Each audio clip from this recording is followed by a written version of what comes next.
Is a thymus. Thymus primary lymphoid और lymphoid gland होते हैं और ये सिचुएटेड होते हैं एंटीरियर सुपीरियर मीडियास्टिनम में। ये एक्सटेंड करते हैं lower part of the neck तक और ये इसका डेवलपमेंट होता है एट बर्थ से कंटिन्यू ग्रोथ करते हैं प्यूबर्टी तक और उसके बाद मिडिल एज तक, प्यूबर्टी टू मिडिल एज तक ये डिक्रीज कर जाते हैं थाइमस। और जो डिक्रीज करते हैं ना, क्योंकि उसकी जगह पर रिप्लेसमेंट होते हैं bye fat.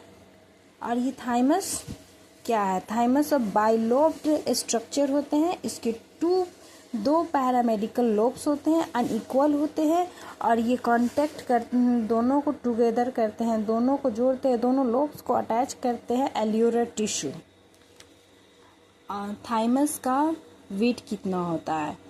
Thymus at birth में वेट होता है 10 से 15 ग्राम एंड प्यूबर्टी में 30 से 40 ग्राम होते हैं, जो इन सबसे ज़्यादा होते हैं उस वक्त।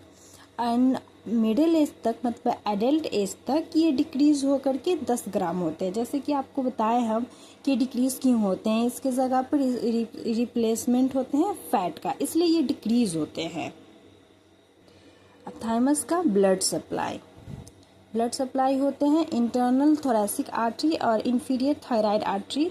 दो आर्टरी होते हैं जिससे थाइमस को ब्लड सप्लाई मिलती। थाइमस का नर्व सप्लाई होते हैं फेरनिक नर्व से थाइमस का नर्व सप्लाई होते हैं। थाइमस ऑफ फंक्शन, थाइमस का फंक्शन होते हैं 2 टाइप्स के इसका फंक्शन होते हैं। एक्चुअली बुक में काफ़ी डिटेल में दिया गया है, एक्चुअली इतना इम्पोर्टेंट नहीं है बुक का, बट आपको हम ओवरव्यू बता रहे हैं फंक्शन का। 2 टाइप्स को होते हैं endocrine function and lymphoid function. Endocrine में होते हैं थाइमोसिन एंड थाइमिन, जो हेल्प करते हैं, फॉर्मेशन करते हैं टी लिम्फोसाइट को। और लिम्फॉइड फंक्शन होते हैं वो डेवलपमेंट करते हैं इम्यूनिटी को। और थाइमस जो होते हैं वो टी लिम्फोसाइट को मैच्योर करते हैं।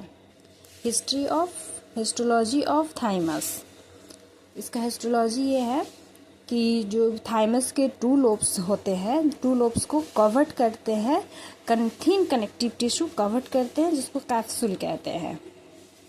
थाइमस का 2 हिस्सों में डिवाइड किया जाता है। 2 लोब्स होते हैं, left and right. Actually book में फिगर नहीं दिया हुआ है, आपको बता रहे हैं। लेफ्ट एंड राइट 2 लोब्स होते हैं एंड आउटर कॉर्टेक्स होते हैं और इनर मेड्यूला होते हैं। जो कॉर्टेक्स होते हैं वो डार्कली स्टेन होते हैं और मेड्यूला जो होते हैं वो लाइट स्टेन होते हैं। और क्लिनिकल एनाटॉमी ऑफ थाइमस का क्लिनिकल एनाटॉमी ये है कि माइस्थीनिया ग्रेविस एक डिजीज़ होते हैं जो ऑटो इम्यून डिजीज़ है, जिसमें मसल्स वीक हो जाते हैं, जिसके वजह से ये ऑटो इम्यून डिजीज़ होते हैं। अगर थाइमस अपना वर्क नहीं करता है, अपना काम नहीं करता है, तो ऑटो इम्यून डिजीज़ ही होते हैं, मतलब सेल्फ रिएक्टिव होते हैं।